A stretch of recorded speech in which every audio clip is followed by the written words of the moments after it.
That after 200 years of this country's history, it is a shame that no woman has been elected to this big office, to this high office. It is not for lack of qualification, education, but misogynistic reasons. It has always been a white man, with the exception of a black man, Barack Obama. We believe that this year, 2016, is the year to elect a female president. What should we look for? What should be the credentials for the first female president of the United States? We believe that we should elect a woman with the caliber of Eleanor Roosevelt as the first woman president of this country. Ladies and gentlemen, we want to present you the next president of the United States, Attorney General Kamala Harris. When I was growing up, many of you know my parents were activists in the civil rights movement. And there's something I remember from my childhood that really made me believe in the possibilities of our country. I saw all people of all ages, all colors, all religions, all backgrounds, unified in their fight for justice.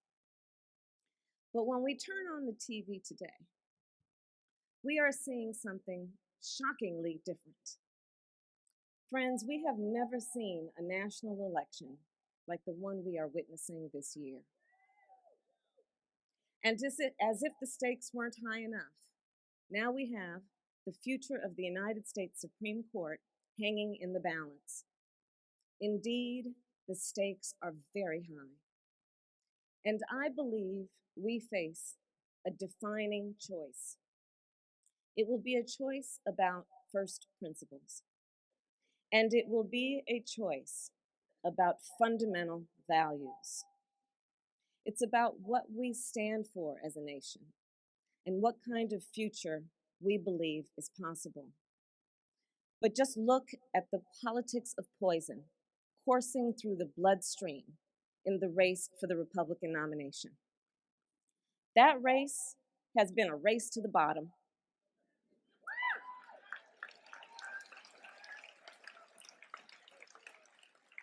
It has been a race to anger, a race to blame, a race to fan the flames of nativism in our country. And then, of course, there's the big promise. They say they will make America great again. Well, in my mind, that statement begs an obvious question. Again, for whom?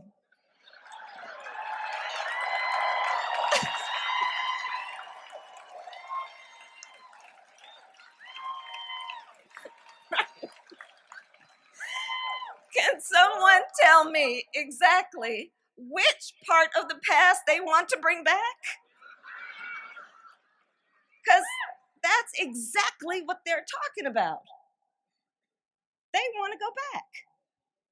They want to go back on civil rights and voting rights. They want to deny the franchise instead of protecting the vote. Democrats, we know the stakes are too high. We are not going back. Let's make a more perfect union by reversing Citizens United, because we know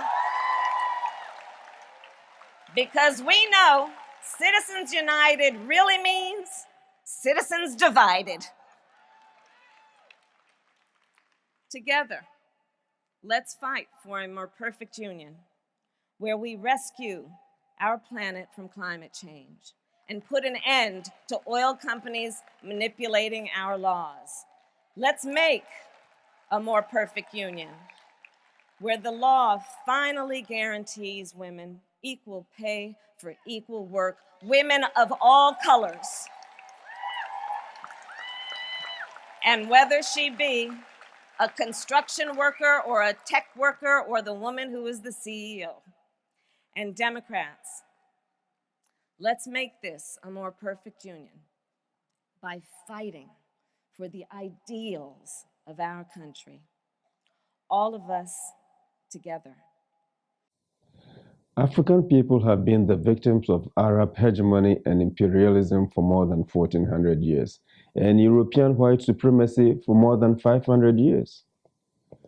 We have endured slavery by Arabs and Europeans with all forms of inhumane violence inflicted on us. The Europeans still believe they own Africa and the black countries in the Caribbean. They still act as if African people are their slaves.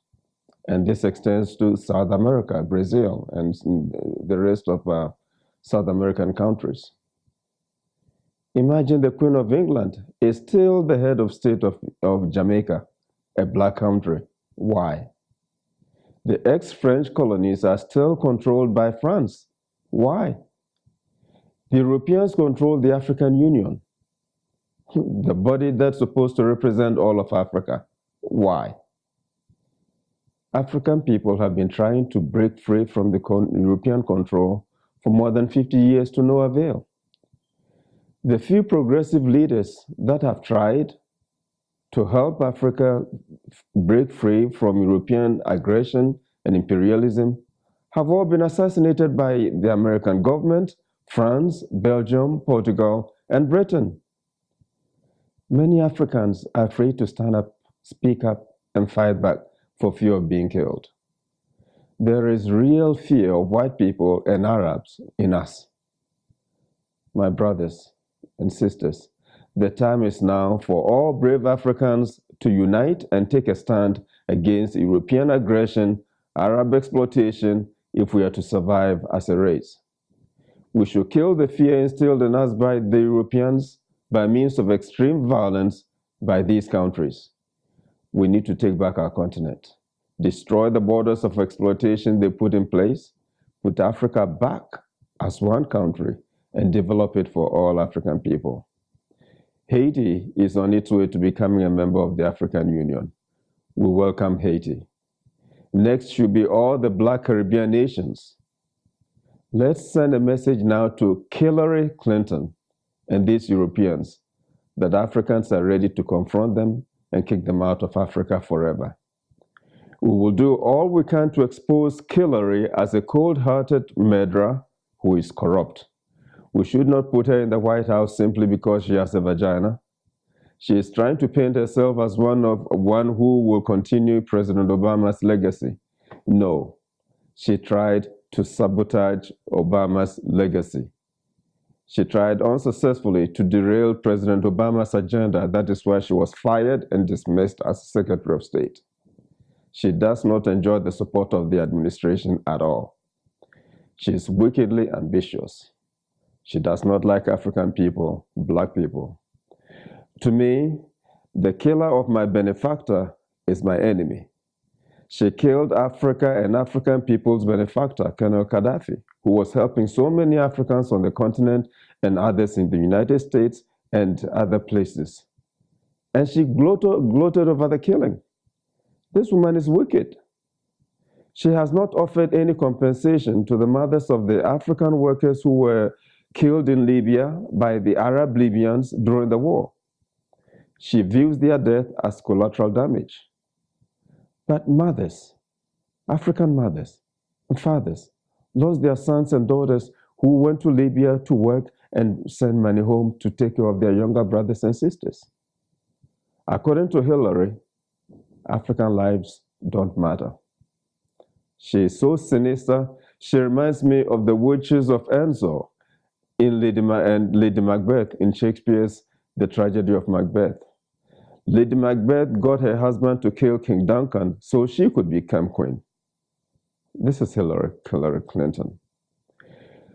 We appeal to the ministers in the black churches, as well as the Mexican, Hispanic, Latino churches in California and the rest of the country, to get copies of this video and use it to educate their congregations before the California primary and to the general election. See, Hillary is counting on black and Hispanic votes. We should communicate to her that she has been successful in fooling some of us in the South, but she cannot continue to fool all of us to vote for her. Let's send her home to bake cookies for her grandchildren. She doesn't deserve to be in the White House as president.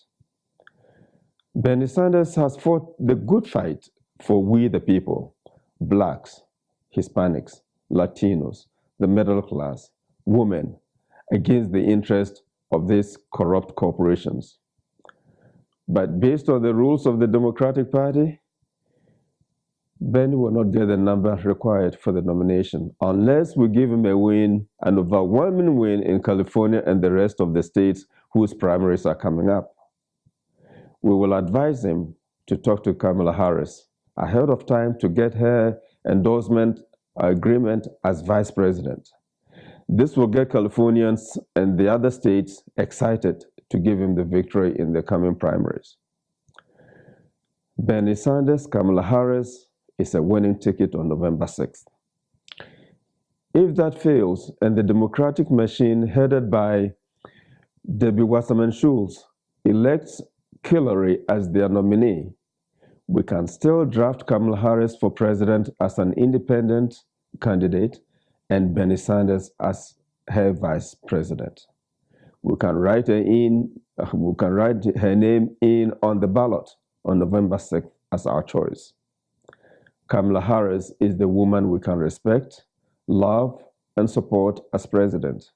She looks more presidential to me than Hillary, who looks like a wicked witch.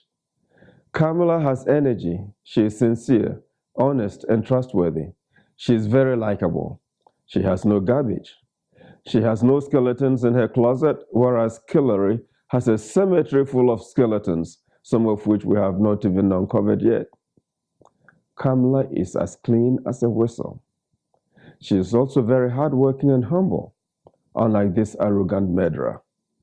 She is the daughter of two immigrants, one from Southeast Asia, India, and the other from Jamaica. She understands the challenges facing immigrants, documented or not. We need all Latinos and Hispanics to join in supporting her candidacy for the presidency. She will enforce immigration laws with compassion. She will abide by the Constitution and respect presidential executive orders against assassination of African leaders. She's honest and truthful. She's a warrior for what is right, not a commander in evil. She is young and dynamic. Did you notice the energy in her voice as she spoke and her body language? She has worked across all the racial divides. She's full of enthusiasm. Oh, and did you notice her killer smile? We have to support her for the sake of all Black people, immigrants, the poor, the working class, even the honest rich, not corrupt Wall Street bankers. She will serve we the people whose lives matter. Wall Street loves Clinton because she's corrupt. Kamala is not a friend of Wall Street. Wall Street fears her. She is the antithesis of Hillary Clinton. Kamala is everything Hillary is not. She is the direct opposite of Hillary. She has gained the trust of many people and organizations in California and the rest of the country. Here is a list of some of them. She has served California with honor and distinction. The rest of the country need to know who she is and support her. I encourage Black women in California, and especially in the South, to volunteer and work for her campaign. So go to www.kamalaharris.org and donate to her campaign and sign up as a campaign worker, specifically for her presidency. She can win the general election, I have no doubt about it. See, only 35% of Republicans support Donald Trump. 70% of all women will not vote for him. Almost 50% of Democrats do not trust and will not vote for Hillary Clinton, according to the polls. They say it is Bernie or bust. So we have an overwhelming majority of the population who are looking for an alternative to Hillary and Trump. Kamala Harris would be a more acceptable choice to the disenchanted Democrats and Republicans, the young and the old, men and women, immigrants and natural-born Americans. Kamala is a better woman with superior credentials. I predict that even the so-called committed delegates to Trump and Hillary will change their minds and vote for Kamala on November 6th. This is the best thing for the country. So let's go to work and get her elected to the White House as the very first female president of the United States of America.